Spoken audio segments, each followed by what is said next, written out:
Temos muitos assuntos para considerar, mas em primeiro lugar, nos cumpre examinar a fundo o que é liberdade.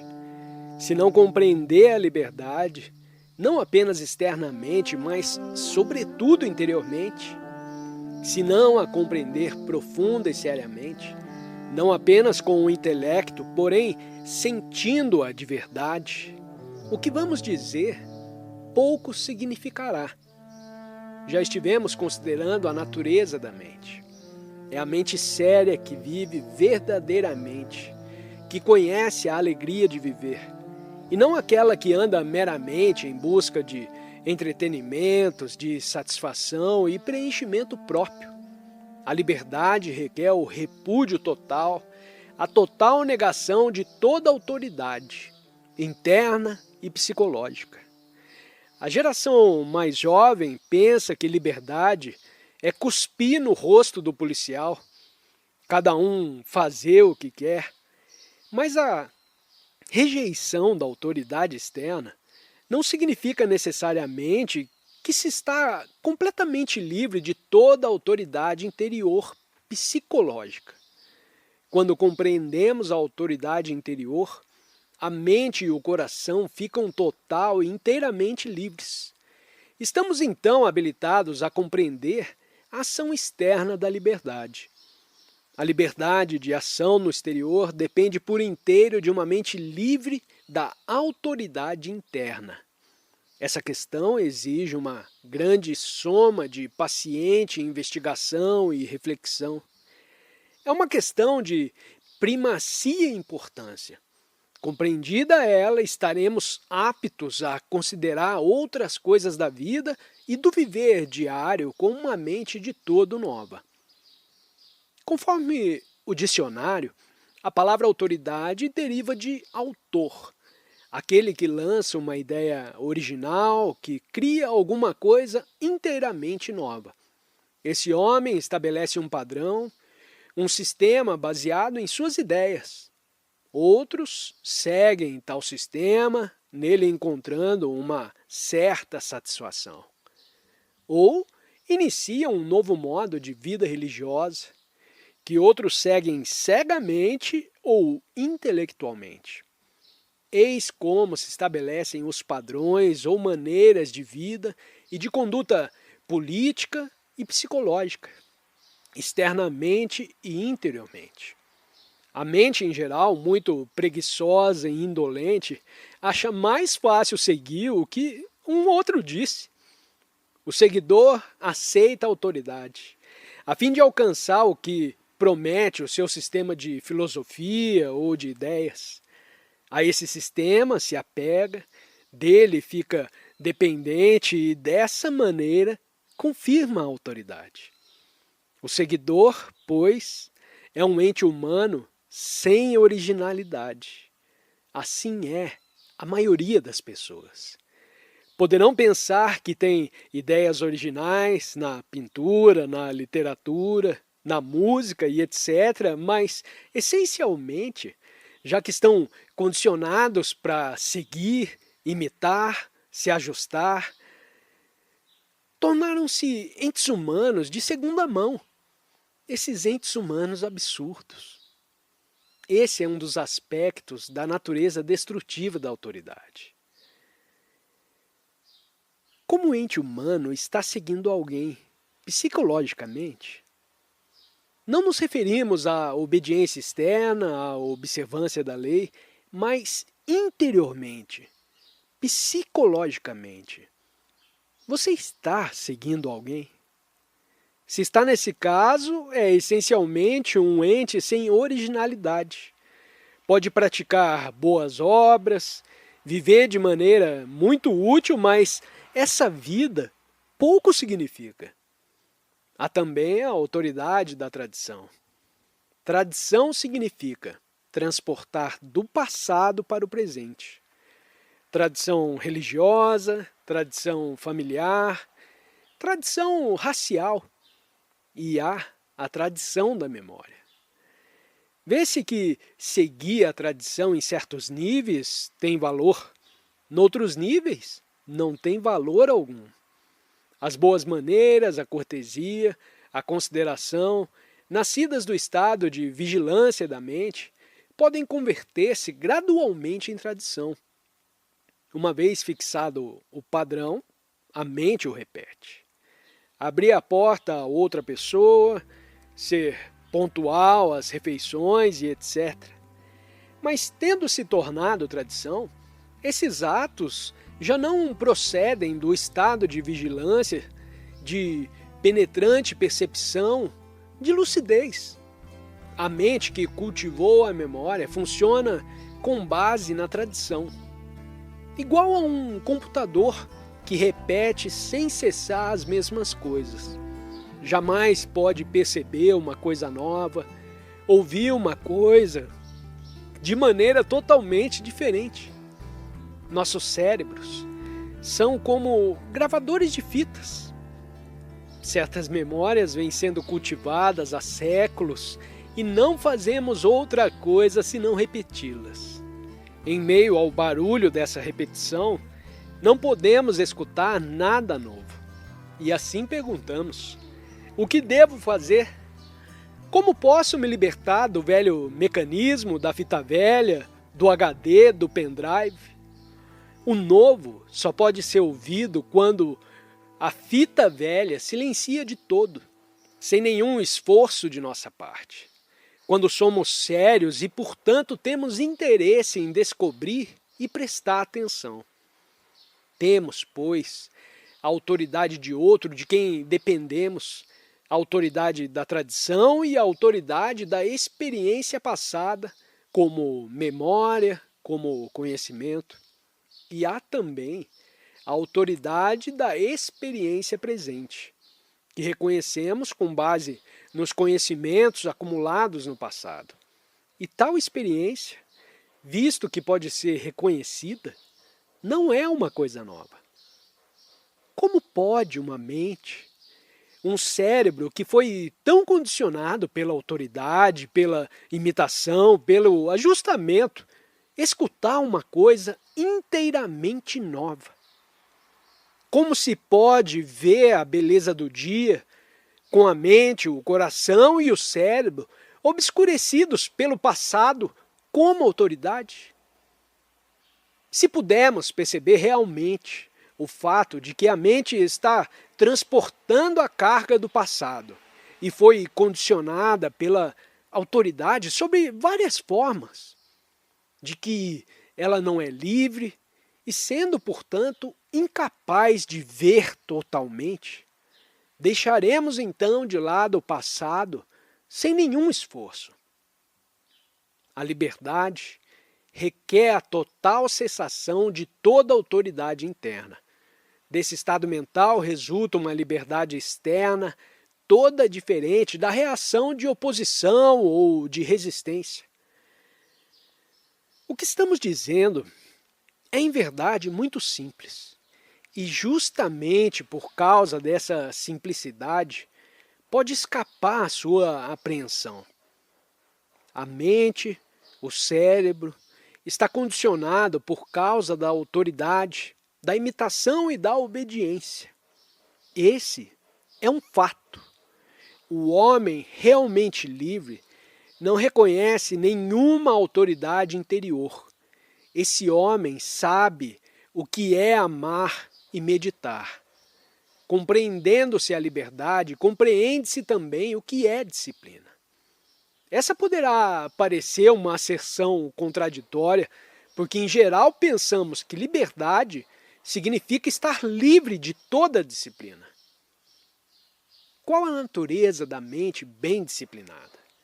Não pode existir liberdade sem disciplina.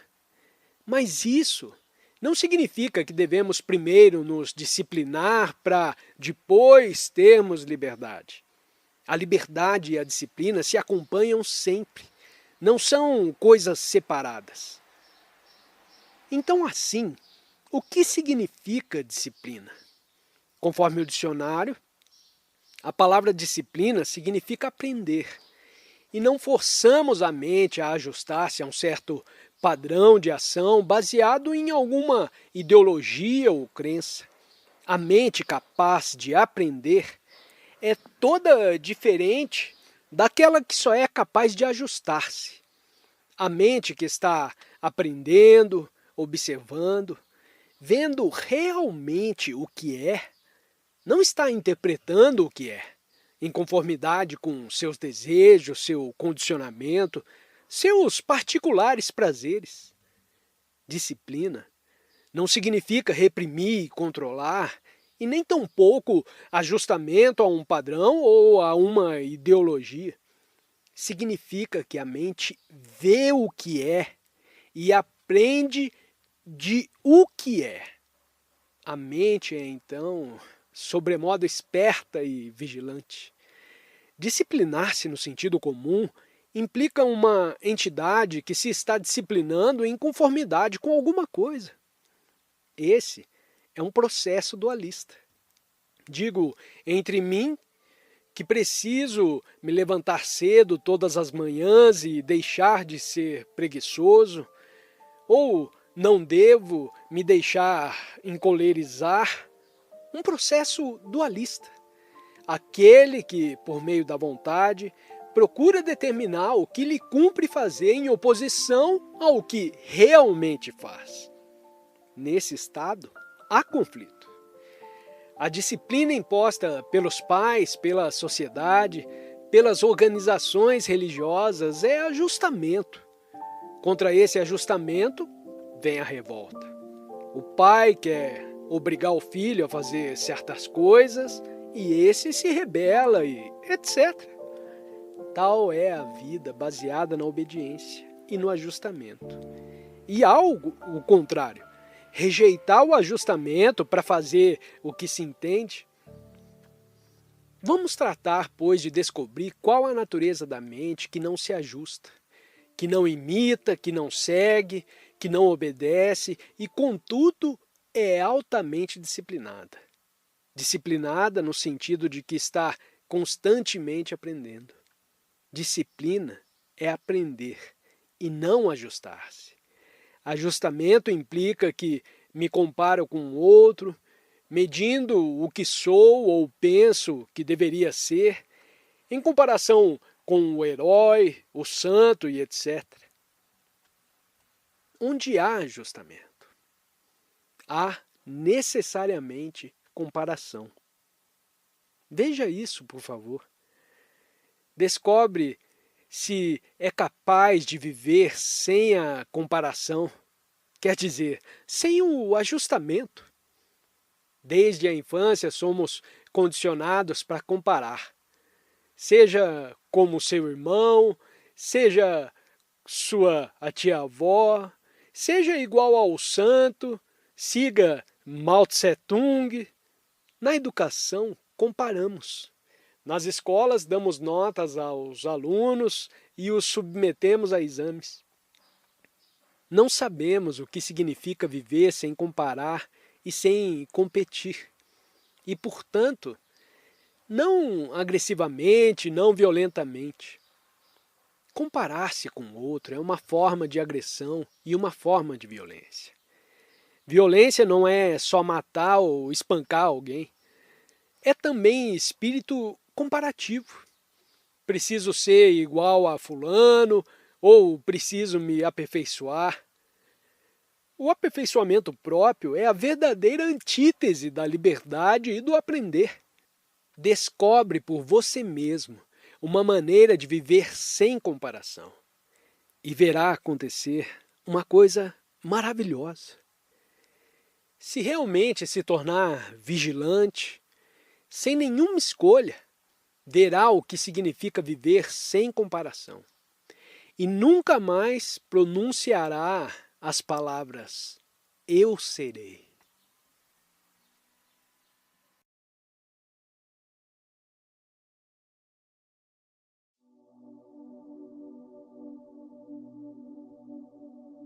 Somos escravos do verbo ser, que implica serei no futuro uma pessoa importante. A comparação e o ajustamento andam sempre juntos. Nada criam senão repressão, conflito, interminável sofrer. Importa, pois, descobrir uma maneira de viver em cada dia sem nenhuma comparação. Faça e verá como isso é maravilhoso, como se liberta de tantas das suas cargas. Desse percebimento nasce uma mente sobremodo sensível e, portanto, disciplinada, que está constantemente aprendendo. Não o que deseja aprender ou o que lhe dá gosto e satisfação aprender. Aprendendo. Tornar-se-á, assim, cônscio do condicionamento interior causado pela autoridade, pelo ajustamento a um padrão, pela tradição e a propaganda, pelos ditos de outras pessoas e pela experiência acumulada, sua própria e da raça e da família. Tudo isso se tornou autoridade. Onde há autoridade, a mente não será jamais livre para descobrir o que cumpre descobrir. Uma realidade eterna, inteiramente nova. A mente sensível não está limitada por nenhum padrão fixo. Acha-se em constante movimento, a fluir como um rio. E nesse movimento constante, não há repressão, não há obediência, não há desejo de preenchimento. Muito importa compreender claramente, com seriedade e profundeza, a natureza da mente que é livre e, portanto, verdadeiramente religiosa. A mente livre vê que qualquer espécie de dependência, de pessoas, de amigos, do marido ou da esposa, das ideias, da autoridade, etc., gera medo. Esta é a origem do medo. Se de você, dependendo para ter conforto, ou como meio de fuga minha solidão e fealdade, minha superficialidade e insignificância, essa dependência causa medo. A dependência de qualquer forma de imaginação subjetiva, fantasia ou conhecimento gera medo e destrói a liberdade. Ao perceber todas as implicações, isso é, que não há liberdade quando há dependência interior e, portanto, medo, e que só uma mente confusa e sem luz é dependente, pergunta: de que maneira posso me livrar da dependência? E aí está mais uma causa de conflito. Você já observou que a pessoa dependente está necessariamente confusa? Se conhecesse a verdade, que a pessoa que interiormente depende de qualquer autoridade só pode criar confusão. Se perceber isso e não perguntar de que maneira você pode se livrar da confusão, então deixará de depender.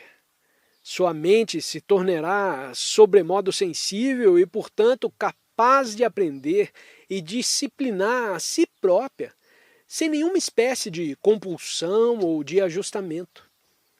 Está mais ou menos claro tudo isso.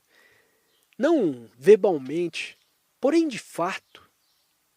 Posso imaginar ou pensar que estou vendo claramente, mas essa claridade é de breve duração. A verdadeira e clara percepção só se torna possível quando não há dependência e, portanto, não há a confusão oriunda do medo. Pode, honesta e seriamente, se aplicar a descobrir se você está livre de qualquer autoridade? Isso requer muita investigação de você mesmo e atenta vigilância. Daquela percepção clara provém uma ação de espécie totalmente diversa. Uma ação não fragmentária, não dividida, política ou religiosamente. E eis a ação total. Pergunta: do que diz pode-se depreender que uma ação, que num ponto pode ser considerada uma reação a uma dada autoridade externa, pode no outro ponto ser uma ação total da parte de outro indivíduo? Resposta: intelectualmente, verbalmente, podemos competir uns com os outros, liquidar-nos mutualmente por meio de explicações, mas isso não tem significado nenhum. O que a você pode parecer uma ação completa, a mim pode parecer uma ação incompleta. Não é isso que interessa. O que interessa é ver se a sua mente, como mente humana, está atuando de maneira completa. Um ente humano pertence ao mundo e não é um indivíduo. A palavra indivíduo significa indivisível. Indivíduo é um ser que não está dividido, que não é fragmentário, um ser completo, mental e fisicamente são.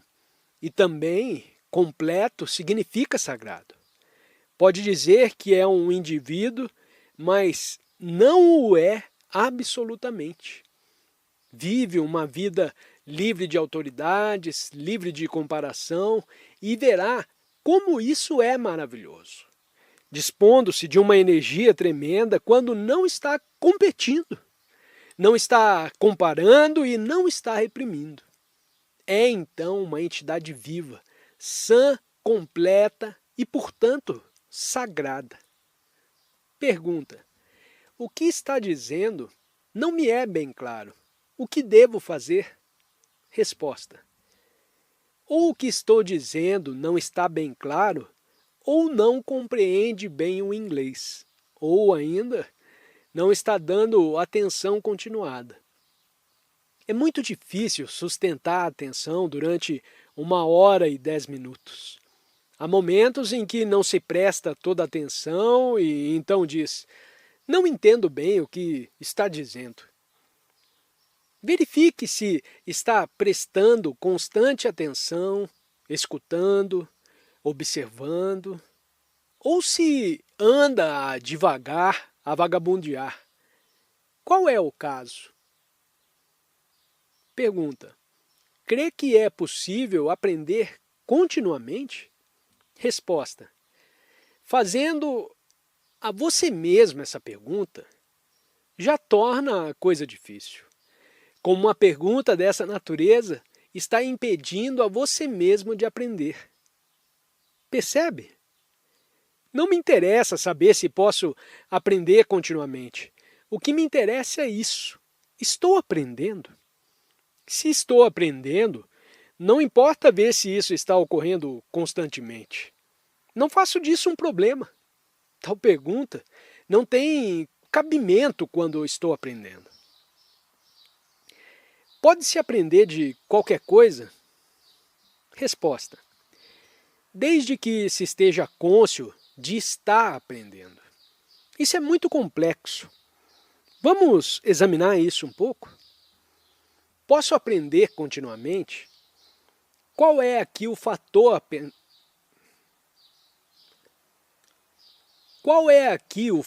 importante? É aprender. Quando estou aprendendo, pouco me importa o resto do tempo, o intervalo do tempo e etc. Só me importa aquilo que estou aprendendo.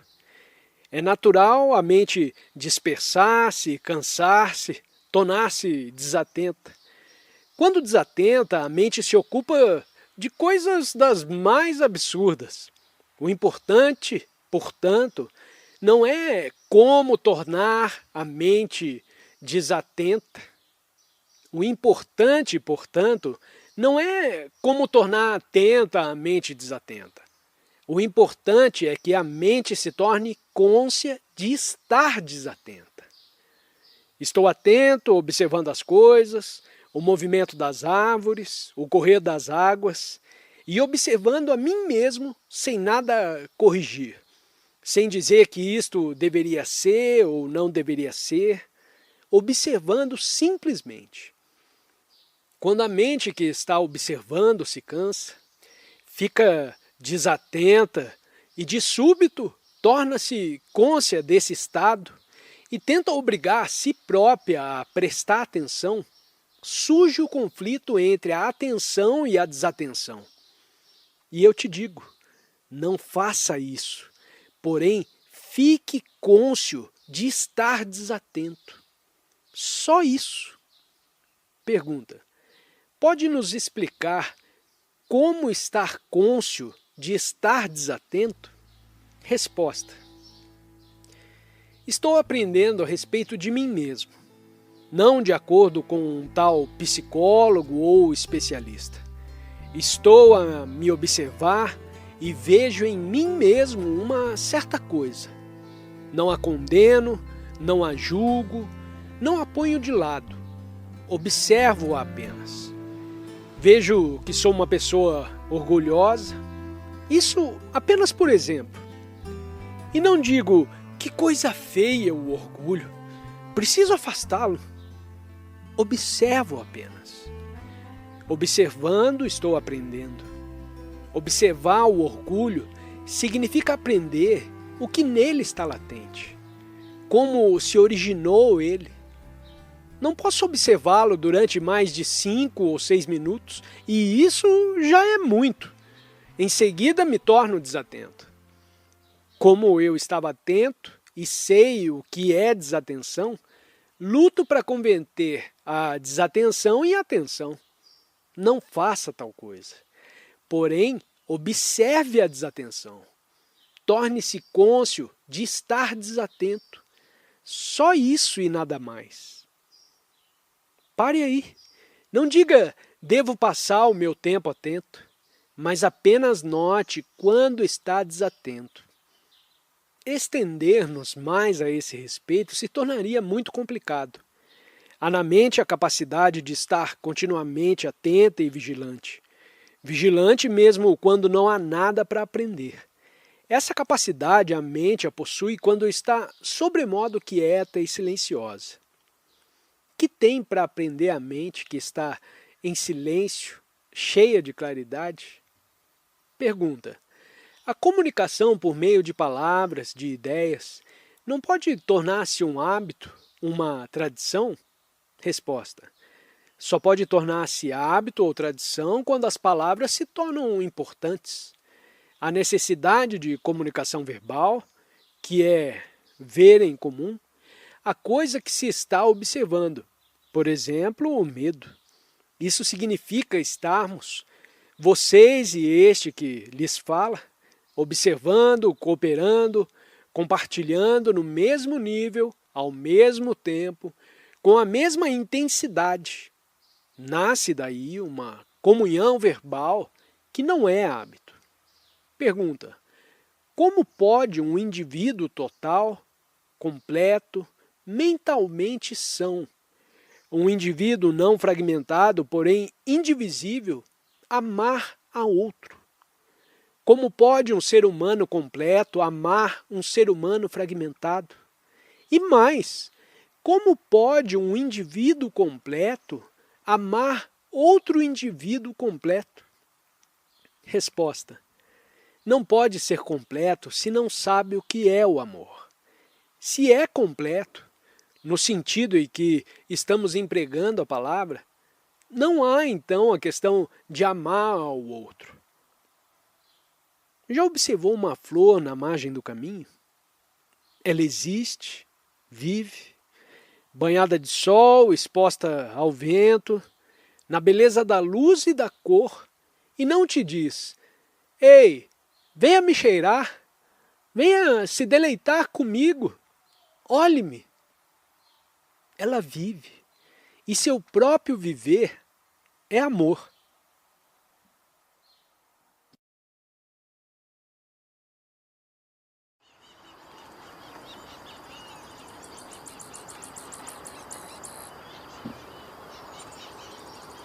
É verdadeiramente importante compreender, no seu todo, o problema do viver. Desde o momento de nascermos até a hora da morte, nos vemos em perene conflito.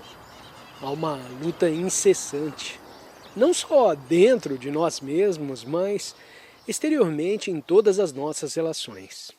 A tensão e luta. A constante divisão e a noção de nossa existência individual separada, oposta à da comunidade. Nas relações mais íntimas, cada um busca secreta ou abertamente seu mesmo prazer.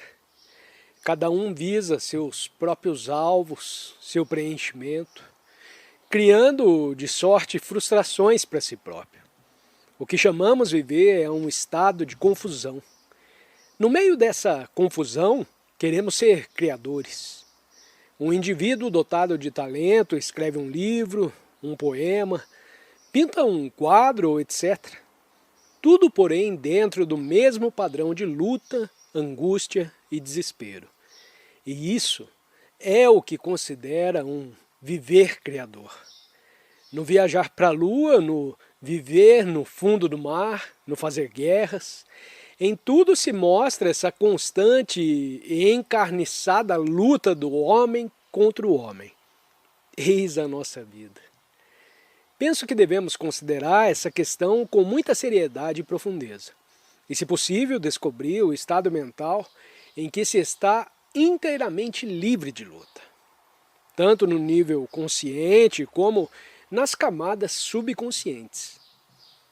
A beleza não resulta de conflito. Quando se vê a beleza de uma montanha ou da rápida corrente d'água, nessa percepção direta não há nenhum estado de luta. Não há muita beleza em nossa vida por causa da perene batalha nela existente. Muito releva descobrir o estado mental que é essencialmente belo e lúcido, jamais atingido pela luta. Na compreensão dessa luta, não apenas no nível verbal ou intelectual, mas no viver real de cada dia, encontraremos de certo uma certa espécie de paz dentro de nós mesmos e no mundo. Nessa manhã, se formos andando cautelosamente, com sensível vigilância, talvez tenhamos a possibilidade de compreender a batalha em que vivemos e dela nos libertar. Qual a causa básica desse conflito e contradição? Faça você mesmo essa pergunta. Não tente formular uma explicação verbal, mas trate tão só de descobrir não verbalmente, se possível, a base dessa contradição e divisão, dessa luta e conflito. Pode-se investigar analiticamente ou perceber imediatamente essa base. Analiticamente, ela poderá revelar-se pouco a pouco. Desse modo, poderá descobrir-se a natureza, a estrutura, a causa e o efeito dessa nossa luta interior, da luta entre o indivíduo e o Estado. Ou pode-se perceber instantaneamente a sua causa. Por essa maneira, descobre-se a causa de todo esse conflito. E de pronto se percebe a verdadeira respectiva. Tratemos, pois, de compreender o que significa analisar, tentar descobrir intelectualmente, verbalmente, a causa do conflito. Porque no mesmo instante em que compreendeu o processo analítico, em que vi sua verdade ou falsidade, dele ficará completamente livre. Mas essa compreensão significa que seus olhos, sua mente e seu coração percebem de imediato a verdade relativa a esse processo. A ele já nos habituamos. Estamos condicionados para dependermos da análise e das conjecturas filosóficas e psicológicas dos especialistas, para procurarmos compreender o inteiro e complexo processo do viver, analiticamente, intelectualmente. Com isso não estamos advogando o contrário, a sentimentalidade ou o emocionalismo, mas se compreender com toda a clareza a natureza e estrutura do processo analítico, terá então uma nova visão das coisas e poderá imprimir a energia, até agora aplicada à análise, uma direção totalmente diferente. A análise implica divisão. O analista e a coisa a analisar. Não importa se você mesmo que analisa ou se é um especialista quem o faz, de qualquer maneira há divisão. E, portanto, já temos o começo do conflito. Só somos capazes de fazer coisas extraordinárias quando há uma grande paixão e, portanto, abundante energia. Só essa paixão pode criar uma vida de espécie totalmente diferente em nós mesmos e no mundo. Eis porque tanto importa compreender o processo da análise, a que a mente humana está apegada há tantos séculos. Dentre os numerosos fragmentos em que nos achamos divididos, um assume a autoridade como o analista. A coisa que se vai analisar é o outro fragmento. Esse analista se torna o sensor. Com seus conhecimentos acumulados, avalia o bom e o mal, o certo e o errado, o que deve ou não deve ser reprimido e etc. O analista tem o dever de fazer análises completas, se não avaliações, suas conclusões serão parciais. O analista tem de examinar cada pensamento, tudo o que for necessário analisar, e isso leva tempo. Pode-se passar a vida inteira analisando, se a pessoa tem dinheiro e inclinação para isso, ou se apaixona pelo analista e etc. Pode passar todos os dias da vida analisando e no fim se achará no mesmo lugar de onde saiu e com mais coisas ainda para analisar. Já vimos que na análise há divisão em analista e coisa analisada, e também que o analista deve analisar com muita precisão completamente, senão suas conclusões dificultarão a próxima análise. Vimos também que o processo analítico requer um tempo infinito, durante o qual outras coisas podem acontecer. Assim, ao ver a inteira estrutura da análise, esse vê é então na realidade uma negação, uma rejeição dela. Ver o que a análise implica é a negação dessa ação, ou seja, ação completa. Pergunta: o que entende por ação incompleta? Resposta: ação que segue uma ideia, uma ideologia, a experiência acumulada. Essa ação visa sempre aproximar-se do ideal, do protótipo, e, portanto, há separação entre ela e o ideal. Essa ação nunca é completa.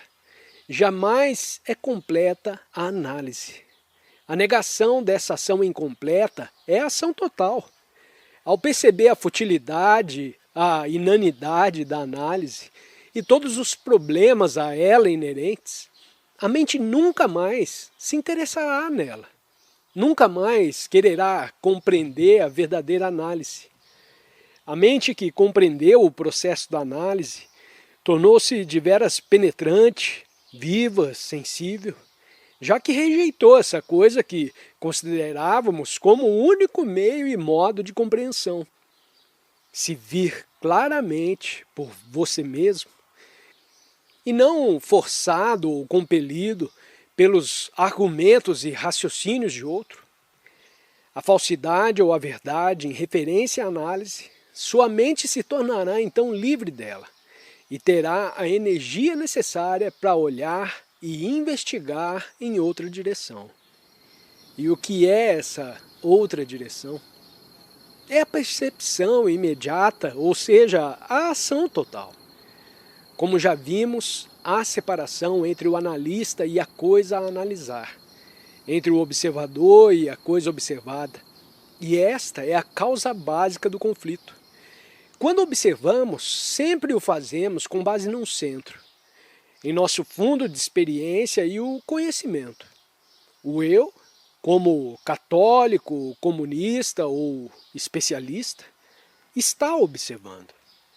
Há assim a separação entre mim e a coisa observada. Isso não requer muita compreensão, sendo um fato óbvio. Quando olham uma árvore, seu marido ou sua esposa, existe essa separação. Ela existe entre você e a comunidade. Há, pois, observador e coisa observada. Nesta divisão, produz-se inevitavelmente a contradição. Essa contradição é a raiz de todas as lutas. Se percebe que essa é a causa básica do conflito, logo se pergunta: pode-se observar sem o eu, o sensor, sem nenhuma de nossas experiências acumuladas de aflição, conflito, brutalidade, vaidade, orgulho, desespero, que constituem o eu? Pode observar sem o passado, memórias, conclusões e esperanças trazidas do passado, observar sem esse fundo sendo o eu, o observador, separar-se da coisa observada. Já alguma vez observou sem ele? Faça isso agora, por favor, ainda que por divertimento. Olhe as coisas externas objetivamente. Escute os sons do rio, observe os contornos das montanhas, a beleza, a claridade que te rodeia. Isso é relativamente fácil sem a presença do eu, que é o passado como observador. Mas pode se olhar interiormente sem o observador? Tenha a bondade de se olhar. Seu condicionamento, sua educação, sua maneira de pensar, suas conclusões e preconceitos, sem nenhuma espécie de condenação, explicação ou justificação, observando apenas. Quando assim se observa, não há observador e, portanto, não há conflito algum.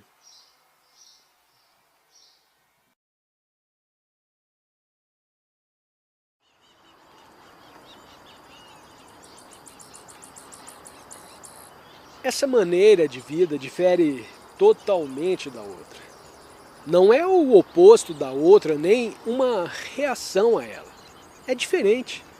Nela há liberdade infinita, abundante energia e paixão. Ela é observação total e ação completa. Quando tiver visto e compreendido completamente, sua ação será sempre lúcida. É como olhar o mapa inteiro em vez do detalhe, o lugar onde deseja ir. Descobre assim por você mesmo, como ente humano, que é possível viver sem nenhuma espécie de conflito. Isso implica uma tremenda revolução interior. A revolução interior, completa e total, produto da compreensão do conflito causado pela divisão entre o observador e a coisa observada, faz surgir um viver de qualidade inteiramente diferente. Agora, se for bom para vocês, penetremos mais nessa matéria por meio de perguntas. Pergunta: como podemos nos divorciar dos problemas se vivemos num mundo cheio de problemas? Resposta: você é diferente do mundo? Você não é o mundo? Interrogante: sou uma simples pessoa que vive no mundo. Krishnamurti: uma simples pessoa que vive no mundo, dissociada, desligada de tudo o que está ocorrendo no mundo? Interrogante: não, eu faço parte dele. Mas como posso me divorciar dele? Krishnamurti: não tem nenhuma possibilidade de se divorciar do mundo. Você é o mundo. Se vive num mundo cristão, está condicionado por sua civilização, religião, educação, por sua industrialização e etc. Não pode de modo algum se separar desse mundo. Os monges sempre tentaram retirar-se do mundo, isolando-se em mosteiros, e todavia eles são o resultado do mundo em que vivem. Pretendem fugir dessa cultura, voltando-lhe as costas, dedicando-se ao que consideram ser a verdade, ao ideal de Jesus e etc. Pergunta: que possibilidade tenho de examinar a mim mesmo com a mente cheia de preocupações, ganhar dinheiro, adquirir casa própria e etc. Resposta: como encara o seu emprego? Como o considera? Interrogante: como meio de subsistência nesse mundo. Krishnamurti: preciso de um emprego para subsistir. Toda a estrutura da sociedade, seja aqui, seja na Rússia, baseia-se no subsistir a qualquer preço, no fazer o que a sociedade determina. Como subsistir em segurança, duradouramente, quando há divisão entre nós? Quando você é europeu e eu sou asiático?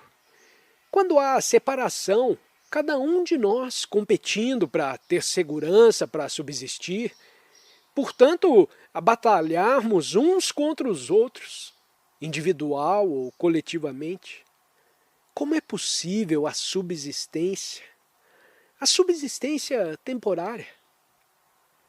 A verdadeira questão, pois, não é a subsistência, mas sim se pode viver nesse mundo sem nenhuma divisão. Quando não houver mais divisão, poderemos subsistir a pleno e sem medo. Já houve guerras religiosas, houve guerras medonhas entre católicos e protestantes, cada uma das facções alegando que precisamos subsistir. Nunca disseram a si próprios como é insensata essa divisão. Um crê nisso e outro quer naquilo. Jamais perceberam eles o absurdo do seu condicionamento. Podemos aplicar toda a força de nosso pensar, de nosso sentir, de nossa paixão, em descobrir se é possível viver sem essa divisão. Vale dizer, com plenitude e completa segurança? Mas nada disso te interessa. Só te interessa subsistir. Veja, senhores, os governos soberanos com seus exércitos dividiram o mundo e estão sempre a agredir-se mutuamente, a fim de manter o seu prestígio e garantir a própria subsistência econômica. Em boas mãos e sem necessidade dos políticos, os computadores poderão alterar toda a estrutura desse mundo. Mas nós não temos interesse na união da humanidade. Entretanto, politicamente, é esse o único problema. E esse problema só será resolvido quando não houver mais políticos, nem governos soberanos, nem seitas religiosas separadas. É vocês aqui presentes que são os homens mais aptos para resolvê-los. Pergunta: não é necessário uma análise consciente para se chegar a essa conclusão? Resposta: isso é uma conclusão, um resultado de uma análise? Observe simplesmente o fato. Pode-se ver que o mundo está dividido pelos governos soberanos e as religiões. Você pode ver? Ver é análise?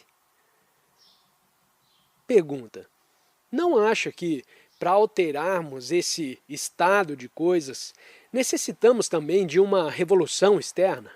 Resposta: revolução interna e externa ao mesmo tempo. Não primeiro uma e depois a outra.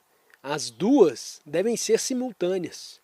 Deve ser uma instantânea revolução interior e exterior, sem se dar mais relevo a uma ou a outra. E como realizá-la? Só quando se vê essa verdade que a revolução interior é a revolução exterior. Quando a vir de fato e não intelectualmente, verbalmente e idealmente, a revolução se realizará. Ora, existe em você essa interior e total revolução? Se não existe e quiser promover a revolução exterior, implantará o caos no mundo. Mas já há caos no mundo. Pergunta: você fala de governos, igrejas e nacionalismo. Eles têm isso que se chama o poder. Krishnamurti, os burocratas querem o poder e o têm. Não deseja exercer poder sobre sua esposa ou marido? Em suas conclusões, em relação ao que pensa ser correto, há poder. Todo ente humano deseja uma certa espécie de poder. Portanto, não ataque o poder de que outros se acham investidos. Porém, liberte-se do desejo de poder existente em você mesmo. Sua ação será então totalmente diferente. Queremos atacar o poder externo, arrancá-lo das mãos de quem o detém para dá-lo a outra pessoa. E nunca dizemos, livre-nos de toda espécie de domínio e de posse. Se realmente aplicasse toda a energia de sua mente em se libertar de qualquer espécie de poder, quer dizer, funcionar sem assumir uma posição, teria a possibilidade de criar uma sociedade inteiramente diferente. Interrogante. Se tem fome, não pode sequer começar a tratar dessas questões. Krishnamurti. Se você estivesse realmente com fome, você não estaria aqui. Nós não estamos com fome e, portanto, dispomos de tempo para escutar e para observar. Pode alegar que, sendo um pequeno grupo de pessoas, uma gota d'água no oceano, o que nós podemos fazer? É essa uma pergunta válida quando nos vemos em presença do enorme e complexo problema do mundo em que vivemos.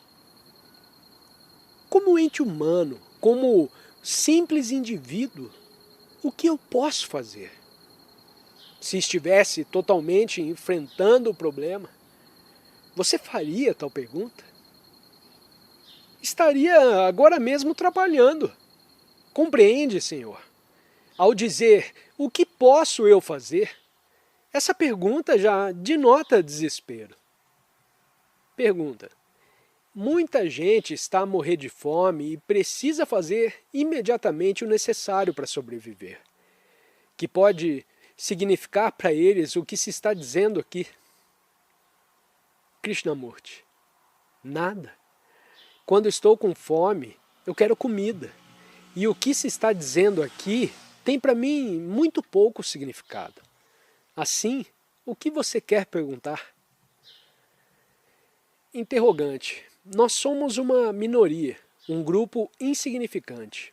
A grande maioria na Índia, na Ásia, em certas partes da Europa e da América, anda realmente faminta.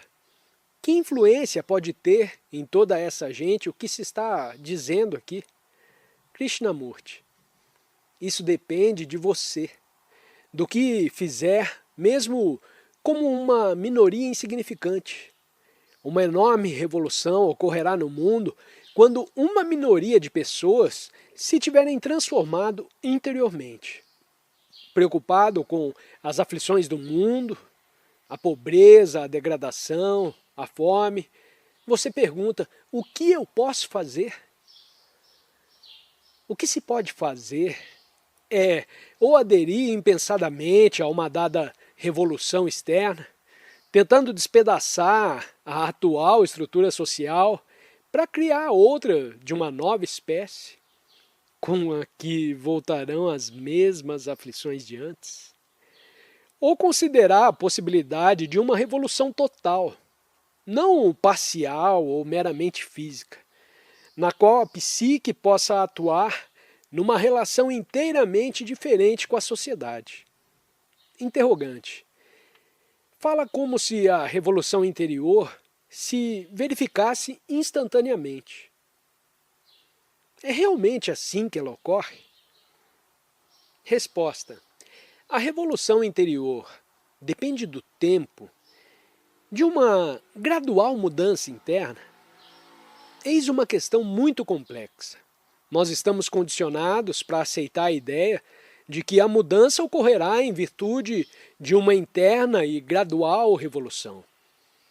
Verifica-se ela, a mudança, aos poucos, gradativamente, ou acontece instantaneamente ao perceber-se a verdade a seu respeito? Ao ver-se um perigo súbito, a ação é instantânea, não é? Não é gradual ou analítica. Em presença do perigo, a ação é imediata. Estamos a te apontar perigos. Os perigos da análise, o perigo da sede de poder, o perigo do adiamento, da divisão. Quando se vê a periculosidade de uma coisa, não verbalmente, porém realmente, física e psicologicamente, há então ação espontânea, a ação da revolução imediata. Para ver esses perigos psicológicos, necessita de uma mente sensível, alerta e vigilante. Se perguntar como adquirir uma mente vigilante e sensível, você se verá de novo às voltas com a gradualidade. Mas se perceber a necessidade da revolução instantânea, tal como em presença de um perigo, percebe a necessidade de uma ação imediata, e a sociedade é um perigo, e todas as coisas que te cercam são perigosas, haverá então uma ação total.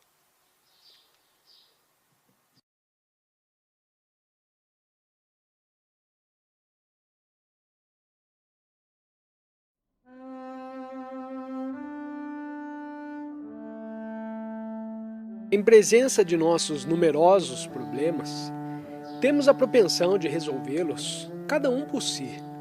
Se é um problema sexual, tratamos como coisa completamente isolada dos outros problemas. O mesmo acontece em relação ao problema da violência ou da fome.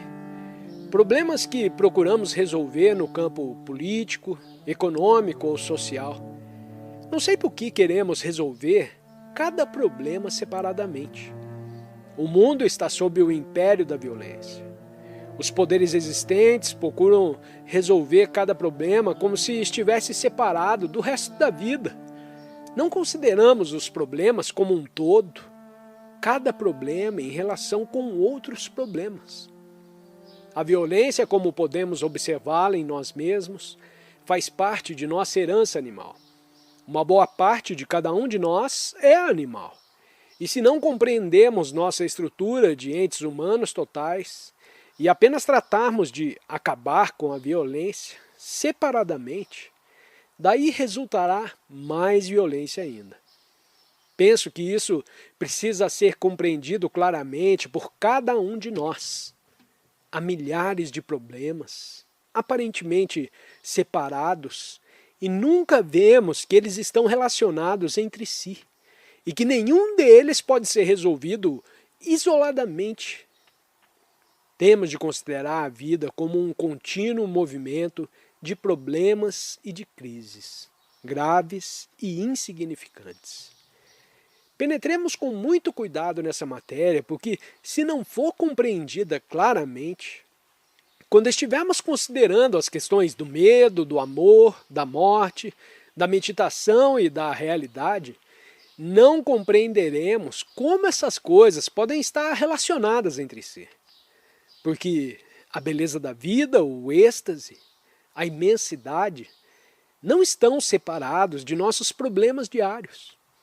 Se disser, só me interessa a meditação e a verdade, nunca as descobrirá sem a compreensão de que os problemas estão relacionados. O problema da fome, por exemplo, não pode ser resolvido isoladamente, uma vez que está em relação com as divisões nacionais, políticas, econômicas, sociais, religiosas e psicológicas entre os homens.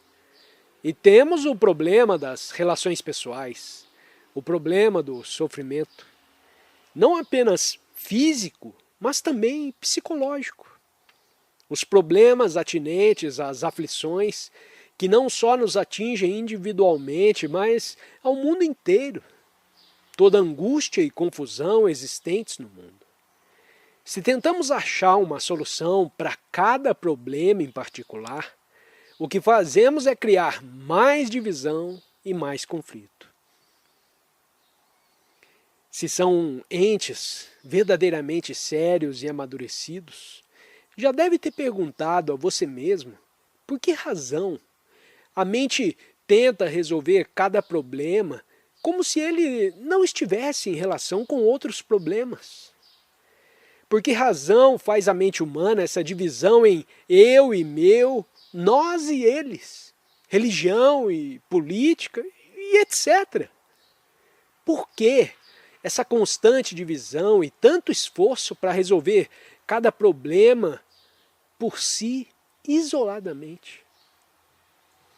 Para podermos responder a essa pergunta, nos cumpre investigar a função do pensamento, seu significado, sua substância e estrutura. Porque é possível que o próprio pensamento seja o fator da divisão e, portanto, o próprio processo de tentar uma solução por meio do pensamento, do raciocínio, seja causador de separação. Deseja-se uma revolução física a fim de estabelecer uma ordem melhor, esquecendo-se as consequências da revolução física, esquecendo-se a integral natureza psicológica do homem. É preciso, pois, fazer essa pergunta. E de quem é a resposta? Do pensamento ou da compreensão dessa vasta estrutura da vida humana? Queremos averiguar por que existe essa divisão. Dela tratamos há dias em relação ao observador e à coisa observada. Deixemos isso de parte e vamos olhá-la de maneira diferente. O pensamento cria de fato divisão? Se cria, a razão é que ele procura a solução de um dado problema separadamente de outros problemas. Por favor, não concordem comigo. Não é o caso de concordar, mas sim de ver por você mesmo a verdade ou falsidade do que se está dizendo. Não aceite em circunstância nenhuma e em tempo algum o que esse orador diz. Aqui não há autoridade nenhuma, nem sua, nem minha. Estamos em comum, investigando, observando, olhando e aprendendo. Se o pensamento, por sua própria natureza e estrutura, divide a vida em tantos problemas, o procurar-lhe a solução por meio do pensamento só pode levar a uma solução isolada e, portanto, tal solução cria mais confusão e mais aflição. Nos cumpre averiguar por nós mesmos, livremente, sem preconceitos e conclusões, se é dessa maneira que o pensamento funciona. Em geral, tentamos achar a solução de um problema intelectualmente ou emocionalmente, ou dizemos que a encontramos intuitivamente. É preciso muito cuidado com essa palavra intuição. Nela se encerra muita ilusão, porquanto a intuição pode ser ditada por nossas próprias esperanças, temores, amarguras, desejos e etc. Procuramos uma solução de ordem intelectual ou emocional, como se o intelecto fosse coisa separada da emoção, e a emoção coisa separada da reação física. Nossa educação e cultura, bem como todos os nossos conceitos filosóficos, se baseiam nessa perspectiva intelectual da vida. Nossa estrutura social e nossa moralidade fundamentam-se nessa divisão. Ora, se o pensamento divide, de que maneira o faz? Se realmente observar isso em você mesmo, verá a extraordinária descoberta que fará. Será a luz de você mesmo. Será um ente humano integrado e não necessitará de ninguém para te dizer o que deve fazer, o que deve pensar e como deve pensar. O pensamento pode ser admiravelmente racional. Ele deve raciocinar consequentemente, logicamente, objetivamente e sãmente. Deve funcionar perfeitamente qual um computador, trabalhando com precisão, sem atrito e nem conflito. Raciocinar é necessário. A sanidade mental faz parte da capacidade de raciocinar. Pode o pensamento alguma vez ser novo e puro? Todo problema humano, não problemas mecânicos e científicos, é sempre novo. E o pensamento procura compreendê-lo, procura alterá-lo, procura traduzi-lo, procura fazer alguma coisa a seu respeito. Se sentíssemos profundamente amor uns pelos outros, não verbalmente, porém realmente, toda essa divisão cessaria. Isso só pode ocorrer quando não há condicionamento algum. Nenhum centro, constituído pelo eu e vocês, mas o pensamento, sendo atividade do cérebro, do intelecto, é completamente incapaz de amar. O pensamento precisa ser compreendido e perguntamos se o pensamento é capaz de ver qualquer coisa nova. Ou o fato é que o novo pensamento é sempre velho, de modo que ao enfrentar um problema na vida, que é sempre novo, ele não pode vê-lo como novo, porquanto tenta traduzi-lo de acordo com o seu próprio condicionamento. O pensamento é necessário e, contudo, vê-se que o pensamento divide. Eu e não eu e etc.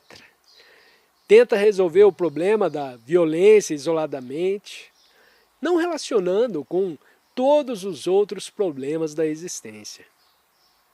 O pensamento é sempre o passado. Se não tivéssemos o cérebro, que como um gravador de fitas acumulou informações e experiências de toda espécie, não teríamos possibilidade de pensar ou de reagir. O pensamento, ao encontrar-se com um novo problema, não pode deixar de traduzi-lo em seus próprios termos, relativo ao passado e, portanto, criar divisão. Deixe de parte tudo mais por ora e observe o seu pensar. Ele é reação do passado. Se não tivesse pensamentos, não haveria passado. Você se acharia num estado de amnésia. O pensamento inevitavelmente divide a vida em passado, presente e futuro. E enquanto existir pensamento como passado, a vida será dividida nessas seções de tempo. Se deseja compreender o problema da violência completamente, totalmente, de modo que a mente dela se liberte de forma total, só o compreenderei pela compreensão da estrutura do pensamento. É o pensamento que gera a violência. Minha casa, minha mulher, minha pátria. Contrassensos. Quem é esse eu permanente, oposto a tudo mais? Qual é a sua causa? A educação, a sociedade, o governo, a igreja? Tudo está causando, e eu faço parte desse todo. O pensamento é matéria. Está localizado na própria estrutura, nas próprias células do cérebro, e assim, quando o cérebro funciona, psicológica, social ou religiosamente, fará necessariamente de acordo com seu condicionamento passado. Vemos que o pensamento é de essencial importância e deve funcionar de maneira absolutamente lógica, objetiva e impessoal. E vemos, ao mesmo tempo, que ele é fator de divisão.